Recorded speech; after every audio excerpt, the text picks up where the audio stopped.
on the go. This is Valley News Live 10 at 10. It might seem like the end of the world, but it will get better. After a devastating fire destroyed a family's home and business, the owner says they're back in full bloom. Good evening and thank you for joining us. B&B Gardens in Oaks, North Dakota was totally destroyed 2 years ago in an electrical fire. Everyone escaped the business without getting hurt, but it did cause major problems for the family and many in that community. Valley News Team's Nicole Johnson went to the flower shop today and shows us a woman determined to live out her dream.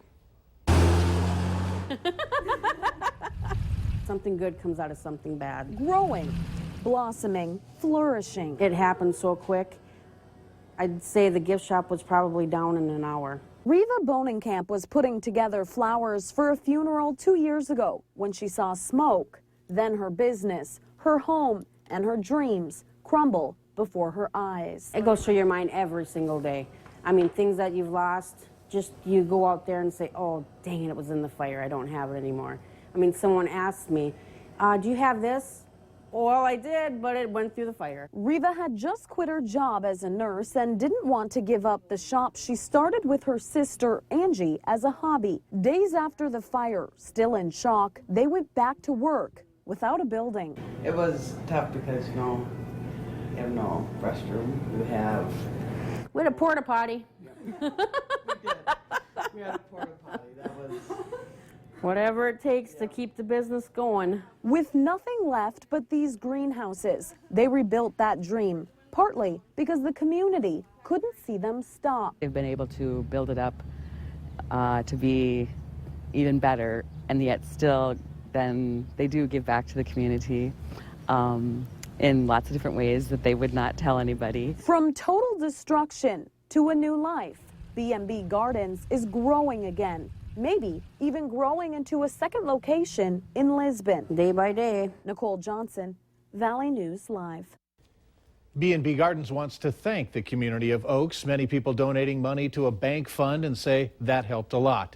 If you want to pay them a visit, they are now serving coffee and smoothies. They're located in Oaks on 8th Street. A mother's cry for help is far from over. In May, we told you about 4 young adults who were arrested for selling heroin and fentanyl. In an exclusive one-on-one interview, the mom of Christian Harris, one of those arrested, talks about her son's struggle with addiction and a need for more local long-term treatment centers that could help those struggling with addiction rather than putting them in jail. Can we not have a policy to have a long-term treatment? And if we don't have a treatment center where the government or state feels it's long enough for them, then make one. Christian Harris is charged with conspiracy to distribute a controlled substance, which carries a maximum penalty of 20 years in prison and/or a $1 million fine. Harris will be in court in early August. Traffic was slowed along a stretch of 25th Street South in Fargo tonight when police stopped a carload of juveniles. Investigators say that an officer pulled the car over just north of I-94 because of a traffic violation. As he approached, he could smell marijuana. Because of the number of the people in the car, he called the street crimes unit. They responded and found marijuana and paraphernalia inside the vehicle. The juveniles were released to their parents and will be dealt with in juvenile court. In the last 4 days, Grand Forks police responded to 3 reports of heroin overdoses. That brings the total for just this year alone to 13. Tonight, Valley News Team's Natalie Parsons talked to police about these numbers, and they want you to be aware of some things. Grand Forks Police Department are sending you a message. It's a safety reminder that there are still dangerous drugs in our area, even though they may not have been spoken about as much recently. There is a steady occurrence of overdose and overdose-related activity, and that's concerning to us. The threat is ongoing, and Grand Forks Police want you to know the warning signs of an overdose. Someone becoming unresponsive. Slowing down, slumping, not responding, whether their eyes are open or not. They're not speaking, really, they're not reacting.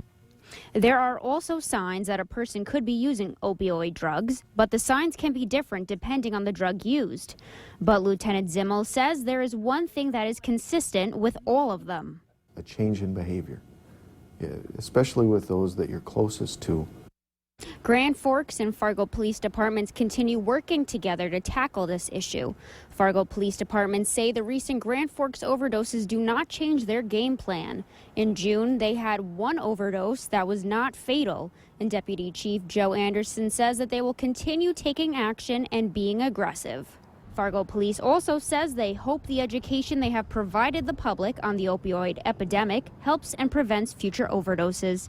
Natalie Parsons, Valley News Live. If you would like to know more information on the signs of drug addiction and overdose, head to valleynewslive.com and click on this story. An arrest has been made in a case that the Minnesota Bureau of Criminal Apprehension is calling a kidnapping and apparent homicide. 32-year-old Jacob William Kinn is in custody in connection with the kidnapping of a 5-year-old Bemidji girl.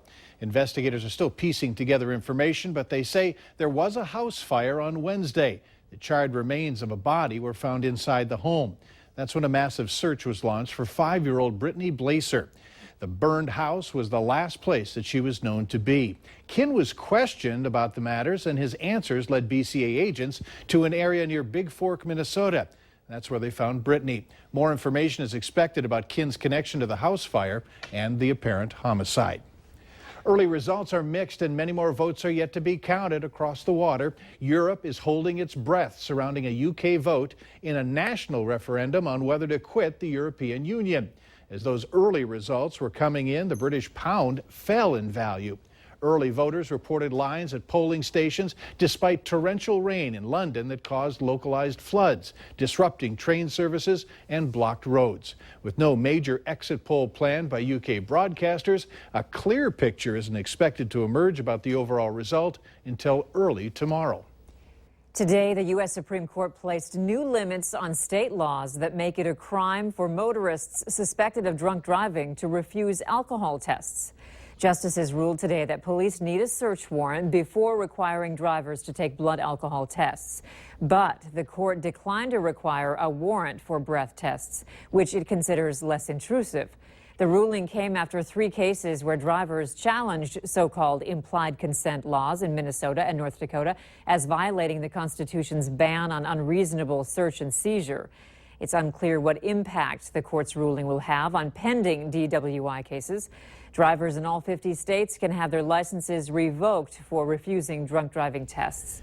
We all know how dangerous it can be to drink and drive. It's the same when you're operating a boat. And the North Dakota Game and Fish Department is adding extra patrols on lakes and rivers this weekend during a national campaign called Operation Dry Water. It's designed to reduce the number of boaters under the influence. There will be several areas that have increased enforcement with additional officers available. Our goal is to make sure safety checks are done, and if they do come across alcohol violation, that those violators are removed from the water.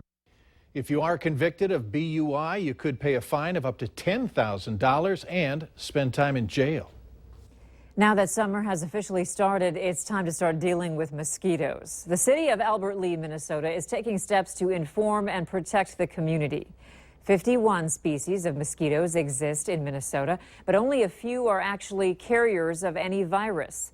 Minnesota mosquitoes can carry La Crosse encephalitis, which can cause severe central nervous system problems in children. While the effects may be very dangerous, there have only been around 500 cases in the past 20 years.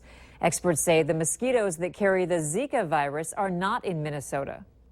Most people who get infected actually have no symptoms whatsoever and do just fine. But the reason I think we're all here is because of the potential impact on unborn children. Today, the House passed the long-awaited Zika funding bill. The House adjourned after a 239 to 171 vote to approve the $1.1 billion bill.